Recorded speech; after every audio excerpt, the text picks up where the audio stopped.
dan 4 hal yang menjaminkan banyak rizki, bukan memudahkan rizki. Tolong Bapak Ibu hafal, 4 hal bukan menjaminkan rizki, bukan memudahkan rizki, tidak. 4 hal mendatangkan rizki kemari.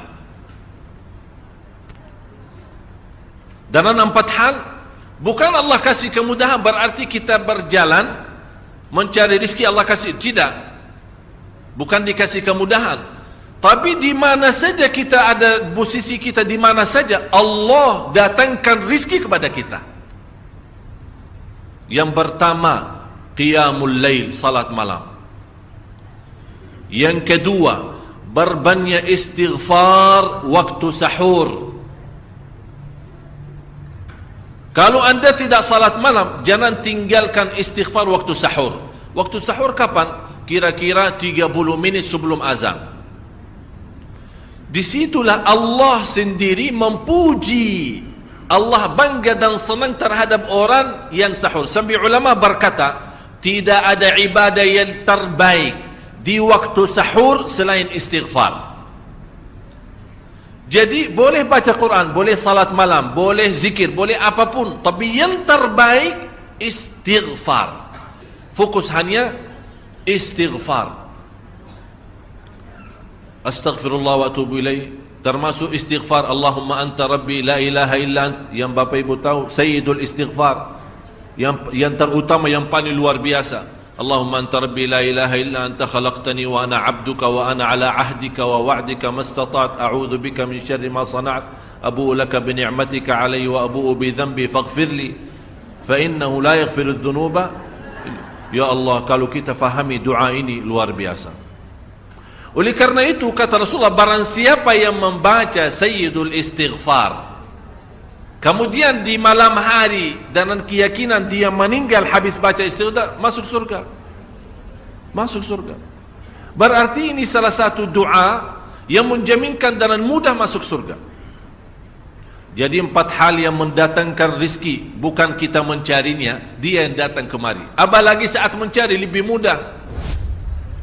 Qiyamul lail, salat malam. Tapi dalam bahasa, mohon maaf Bapak Ibu, dalam bahasa Arab disebut qiyamul lail, bukan salat. Tapi kalau diterjemahkan dalam bahasa kita salat. Tapi kenapa di situ qiyamul lail? Diberikan qiyamul lail, qiyam artinya berdiri. Berarti lama, saking lama berdiri dikaitkan jadi qiyamul lail. Qumil laila ya ayyuhal muzammil. Apa terus? Qumil lail, berdirilah saat malam. Berdirilah, bukan salatlah malam, tidak, berdirilah malam hari. Itu dahsyatnya di situ berdiri. Qiyamul lail. Yang kedua, berbanyak istighfar. Yang ketiga, berbanyak sedekah. Sebenarnya bukan istilah berbanyak sedekah. Kadang-kadang orang bersedekah 100 juta, udah saya sudah bersedekah 100 juta. Bukan itu. Bukan yang dimaksud berbanyak sedekah itu dari sisi uang itu banyak atau sedikit, bukan. Yang dimaksud rahasia sedekah, ta'ahudus sedekah, istiqamah bersedekah. Istiqamah. Itu tidak menjadi masalah besar maupun kecil, itu tidak menjadi masalah. Karena bagi Allah tidak ada artinya besar maupun kecil, kita tidak memberikan kepada Allah. Karena Allah Maha Kaya. Tapi rahasia sedekah itu kita terus menerus sedekah. Siang, pagi, malam, pagi, besok terus, minggu depan. Tidak pernah berhenti. Setiap ada kesempatan selalu kita membawa sedekah. Itu namanya ta'ahudus sedekah. Ta'ahud kalau dalam bahasa sebuah janjian. Seolah-olah kita ada kontrak kerjasama antara diri dan apa? Dengan sedekah. Itu kata ta'ahud, ahad, berjanjian. Saya berjanji. Seolah-olah ada berjanjian antara kita dalam sedekah. Jadi tidak boleh terlepas dari berjanjian. Seolah-olah kita menghormati berjanjian. Bagaimana menghormati? Kita terus kerjasama.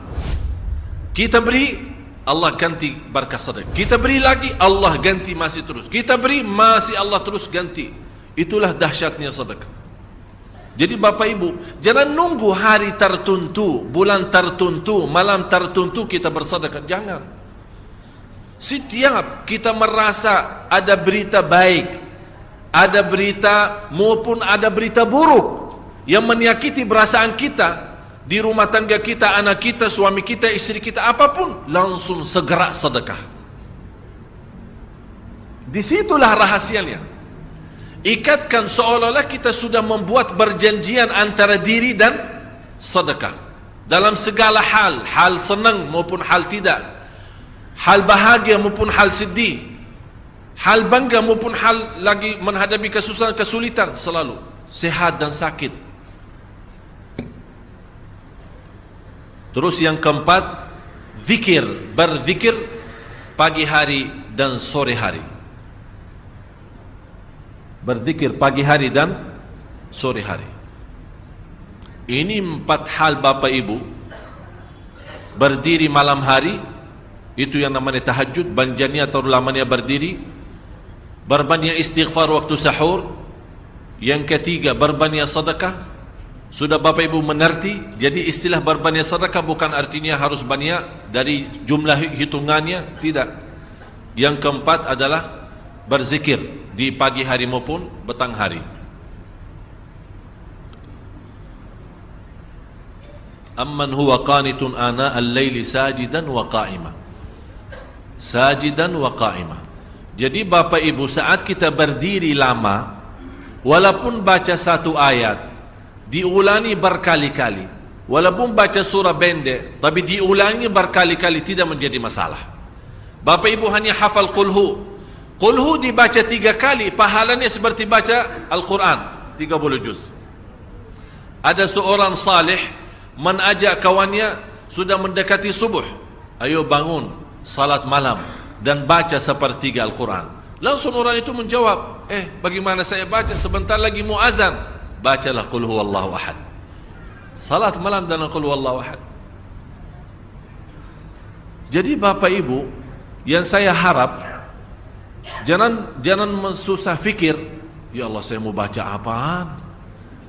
Tak usah susah fikir. Baca dan nikmati, yang penting nikmati bacaan. Walaupun qul huwallahu ahad setiap hari. Kalau kita pusing baca, Allah tidak akan pusing mendengar. Malah Allah paling senang mendengar bisikan bacaan dan bisikan doa kita malam hari. Allah paling senang mendengar bisikan doa munajat kita malam hari. Itu luar biasa.